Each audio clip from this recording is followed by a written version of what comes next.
Come on, Snake.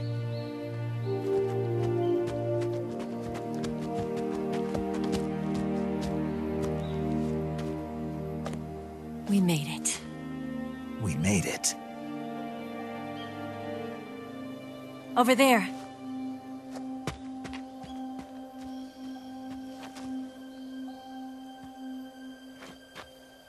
It's the boss, isn't it? I'll go get the wig ready to take off. Right.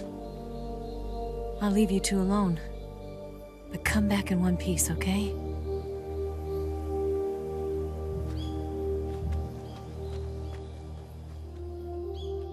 Promise me!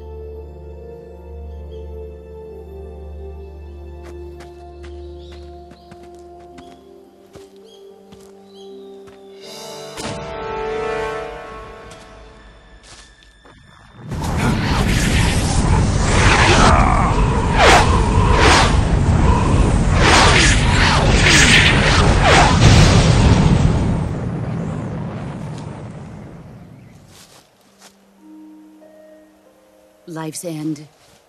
Isn't it beautiful? It's almost tragic.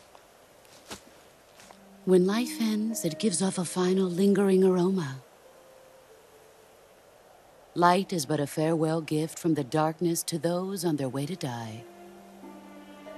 I've been waiting, Snake, for a long time. Waiting for your birth, your growth, and the finality of today. Boss.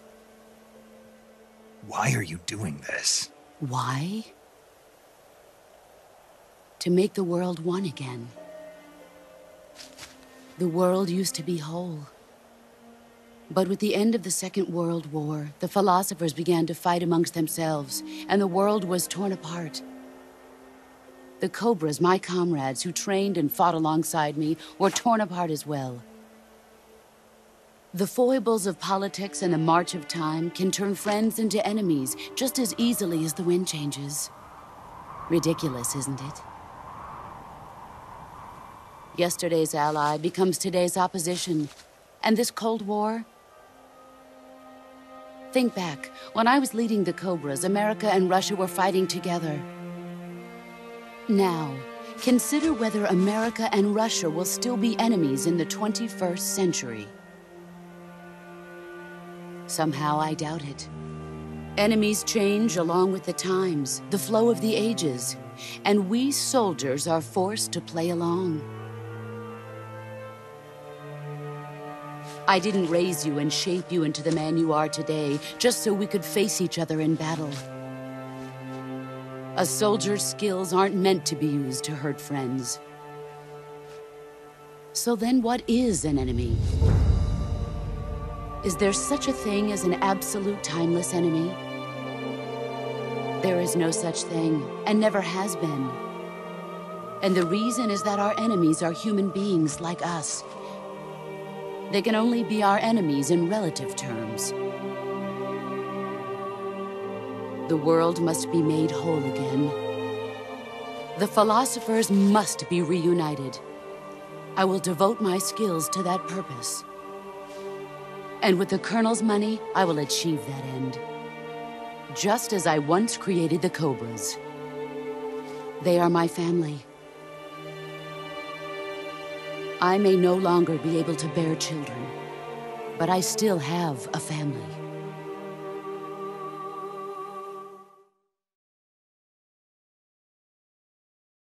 It was November 1st, 1951. I was in the Nevada desert participating in atomic testing. The name Nevada is derived from Spanish, covered in snow, white as snow.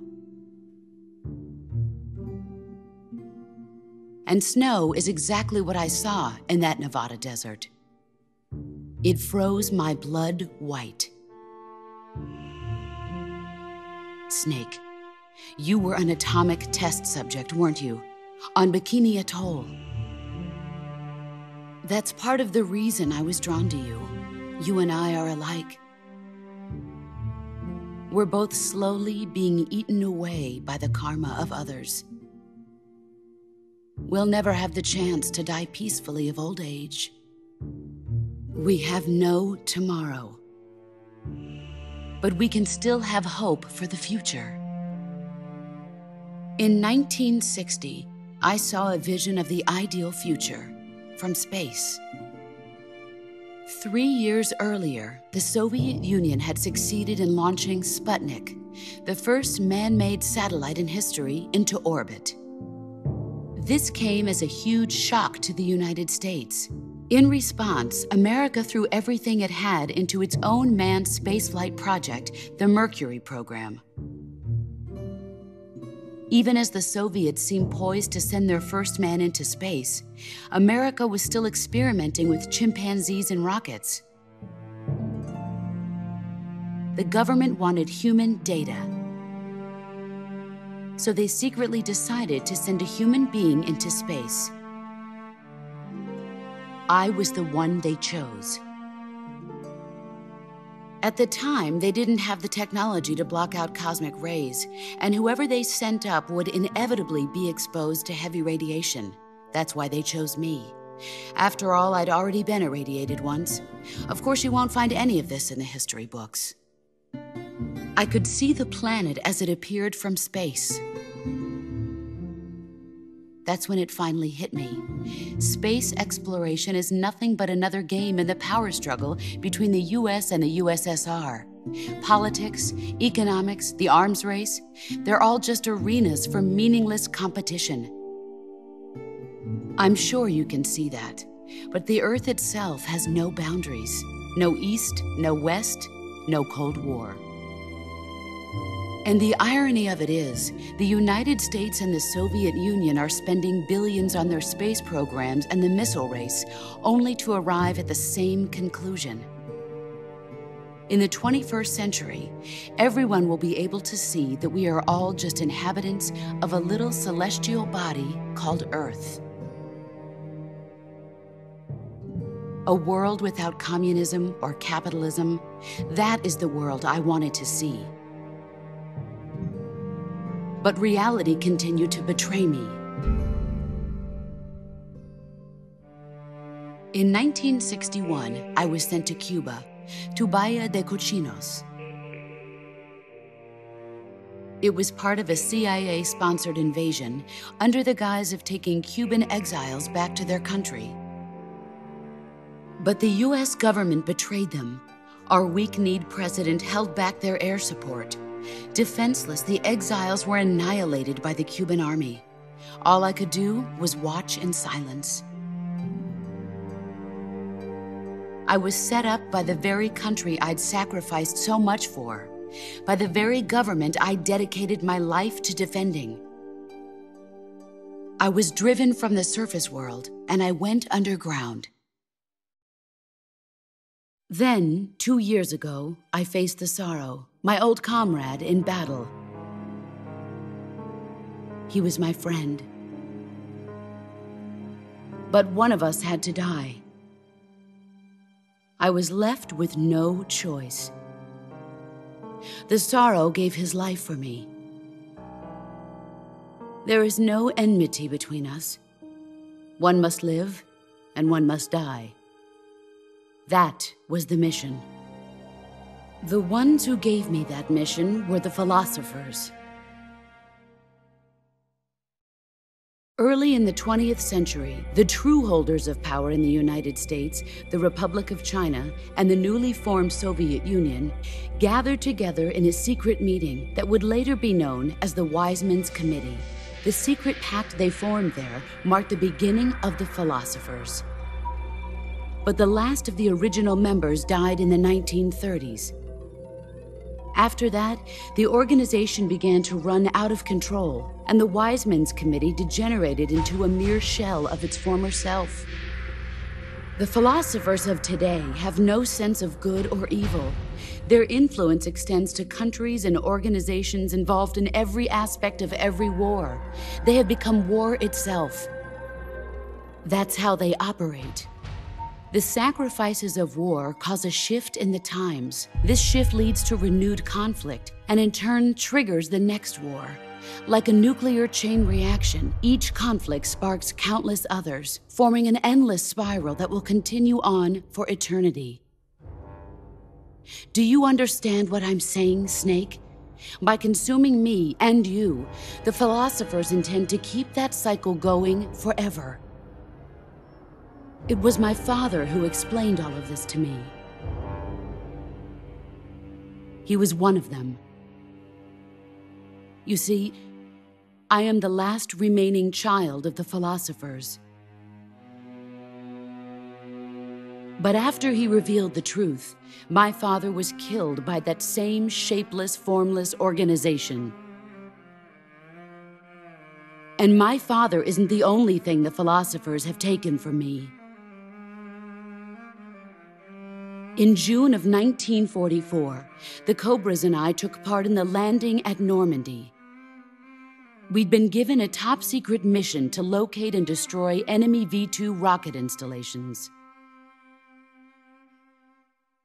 I was pregnant at the time. The sorrow was the father.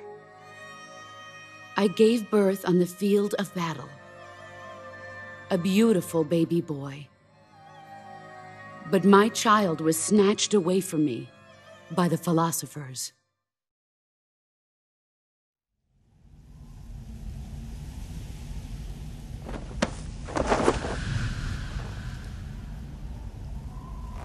Look at this scar. This is proof that I was once a mother. I gave up my body and my child for my country. There is nothing left inside me now. Nothing at all. No hatred, not even regret. And yet sometimes at night, I can still feel the pain creeping up inside me, slithering through my body like a snake.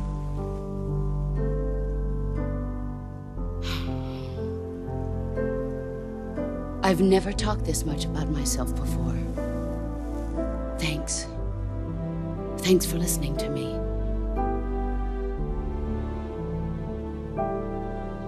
I feel content.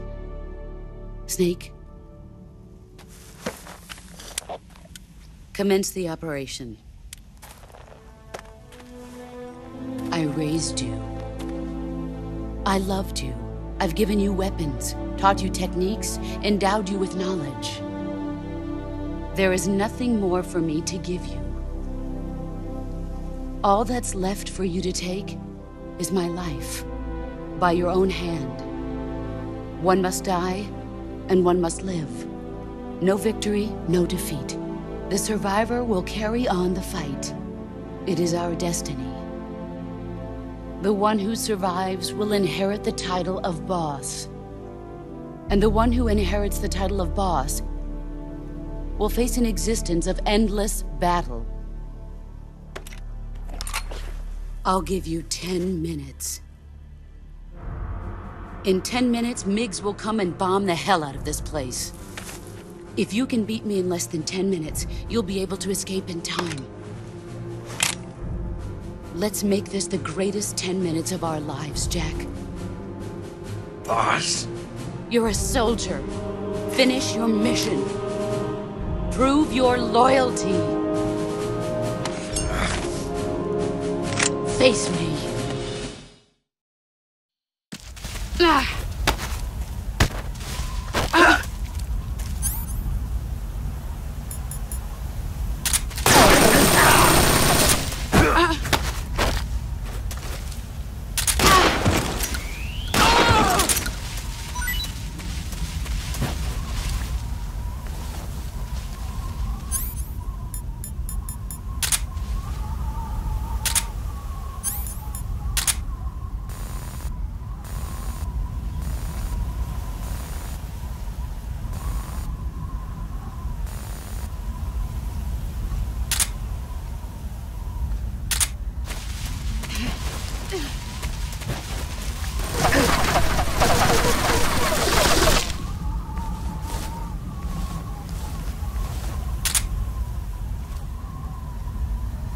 Where are you?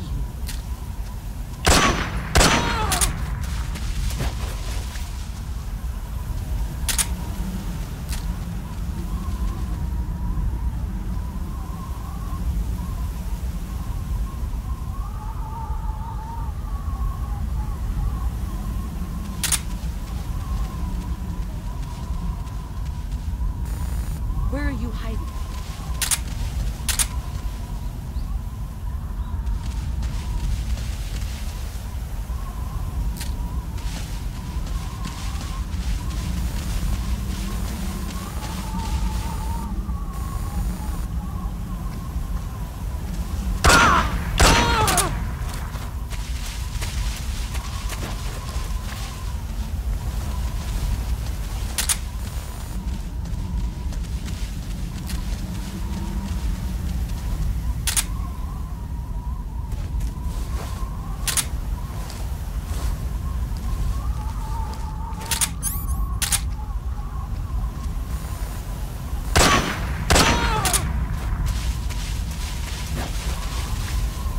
You've gotten stronger.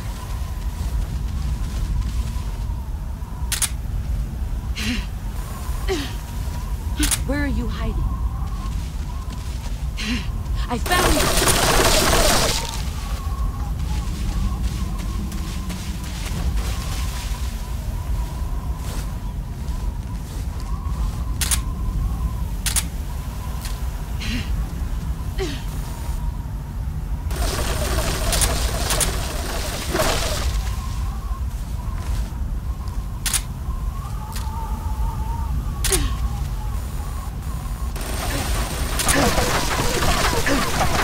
Here I come!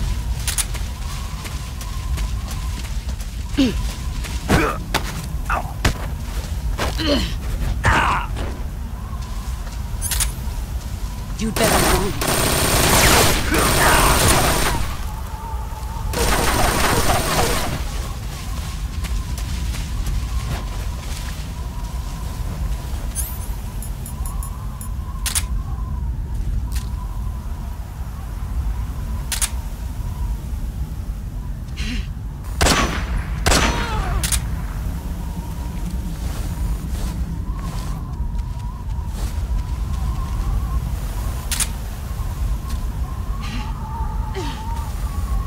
Where did you go?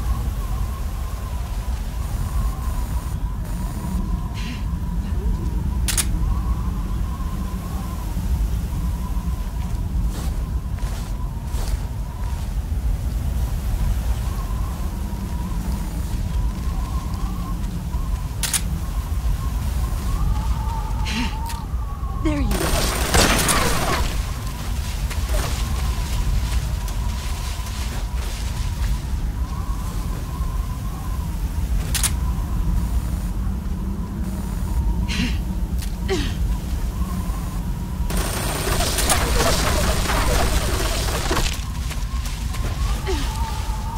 Where are you hiding?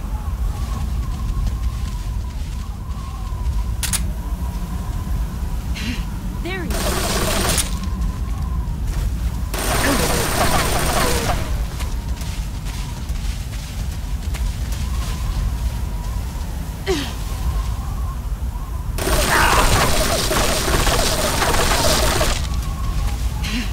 Let's see what you're made of.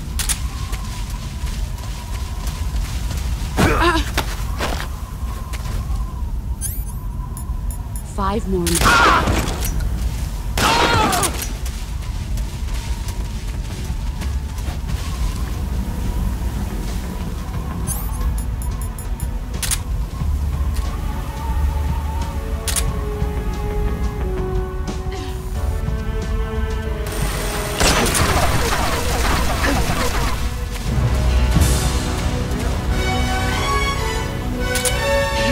I found you.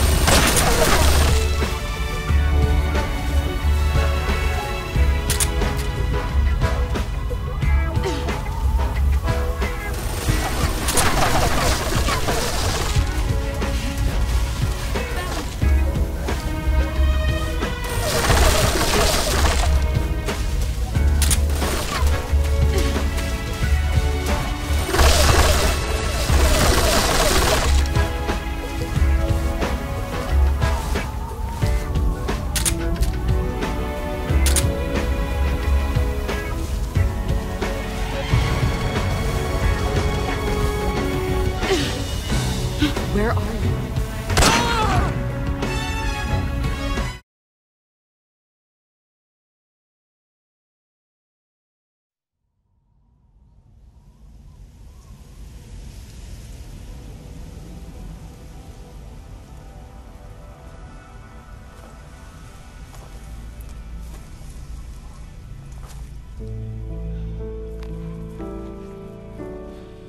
Take this. Keep it safe.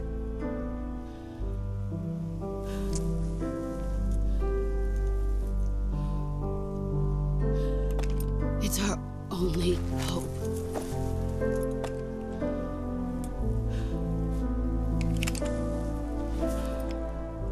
A patriot?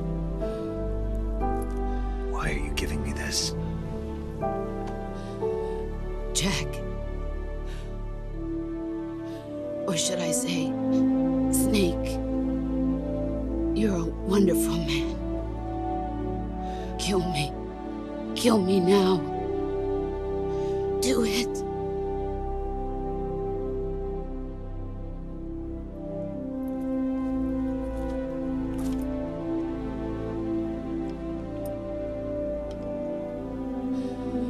There's only room for one boss and one snake.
Ready to go, Snake?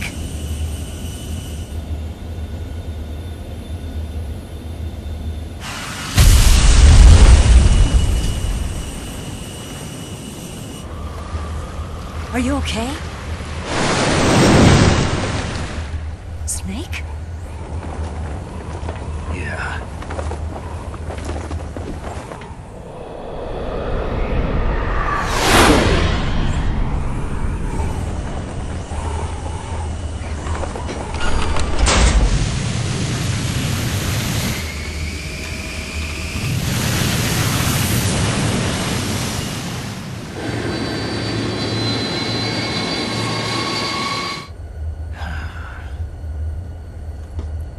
I told you you could trust me.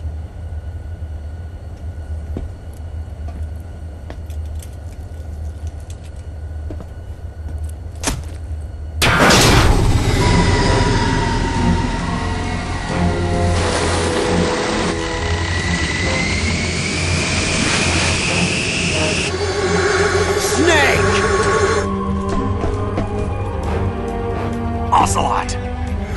We're not done yet!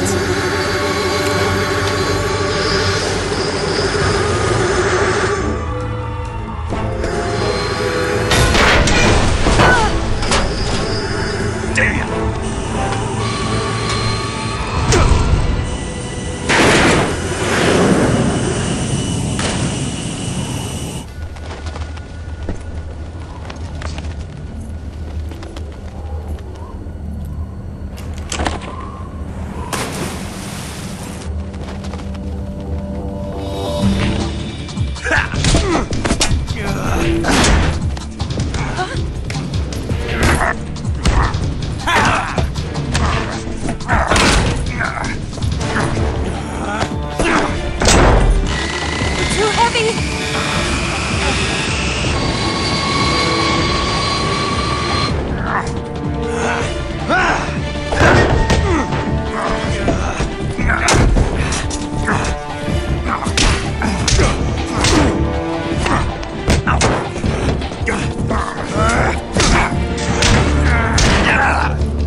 Snake, try to remember some of the basics of CQC.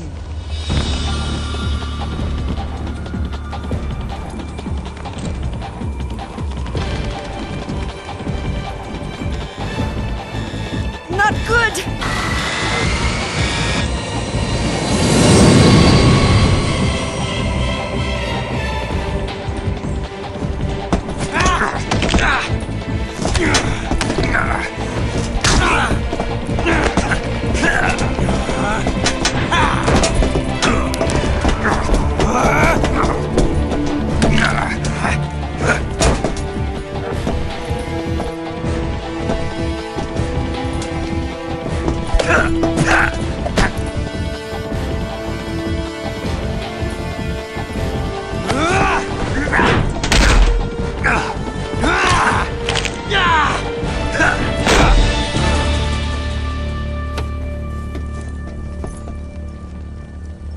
I picked up a few new moves.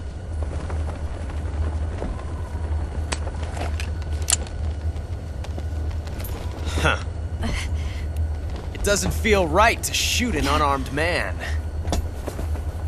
But I'll get over it. Eva!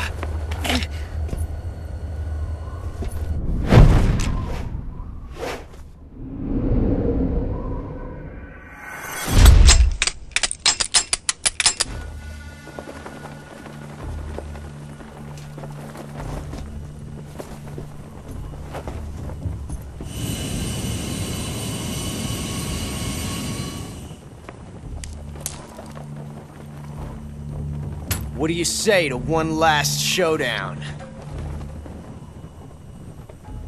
Yeah, all right.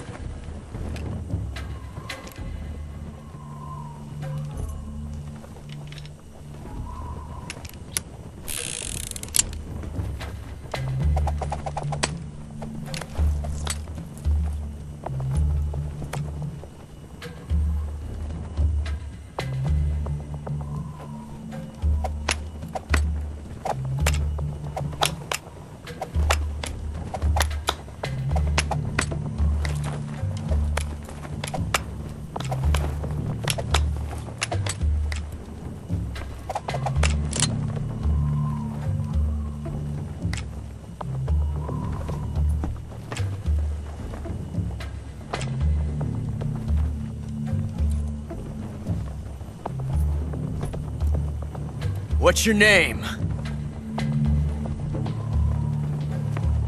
Snake.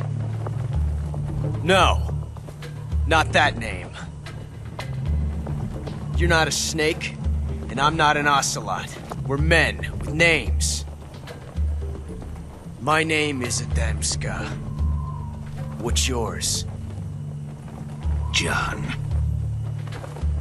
Very well, John. Plain name. But I won't forget it.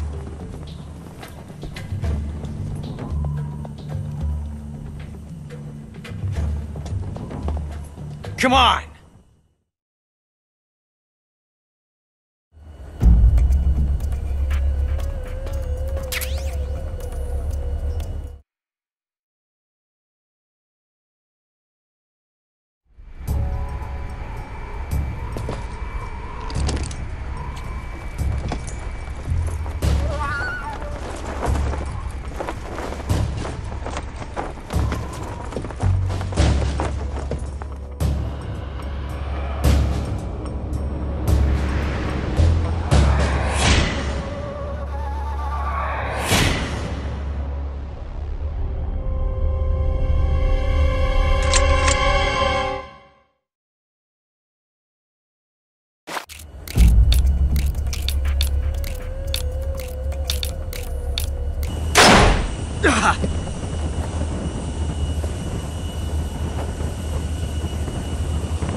It's a blank.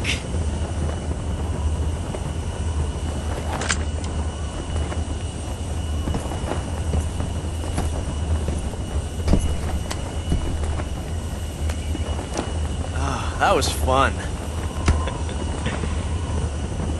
Till we meet again, John.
We made it. Yeah, we sure did.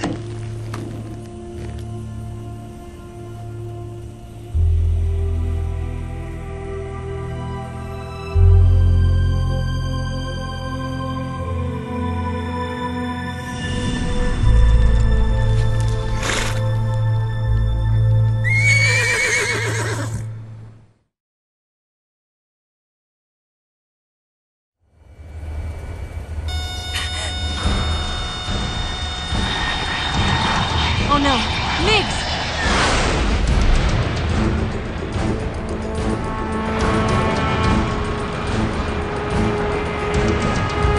There's no way out! What are we gonna do? We've come too far to let them stop us now. Those things have got to be armed. It's no use. There's no way we can outmaneuver them.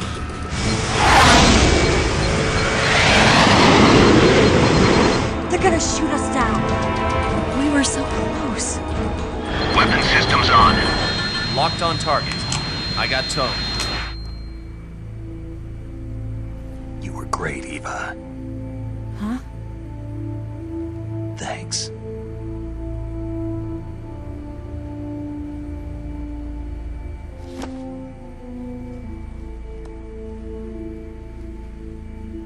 Bulk 19, this is Control. Stand by for a direct order from the chairman.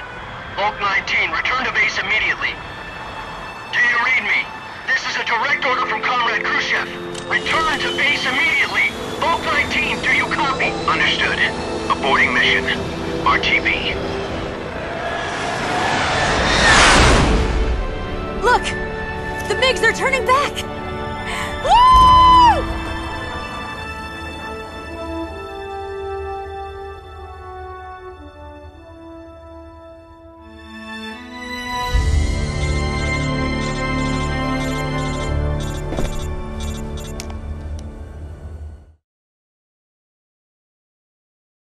Well done, Snake. The MiGs disengaged. Most likely under orders from Khrushchev. Is this his way of helping us? Who knows? Maybe he didn't want things to get messier than they already are. Or maybe he just wanted us to owe him one. The important thing is, you made it out alive. As long as Khrushchev is with us, I don't think they'll be coming after you. It should be smooth sailing all the way to Alaska. I'm sending someone out to Galena Base to meet you. To meet me? The DCI and the President himself are waiting at Langley. Don't keep them waiting.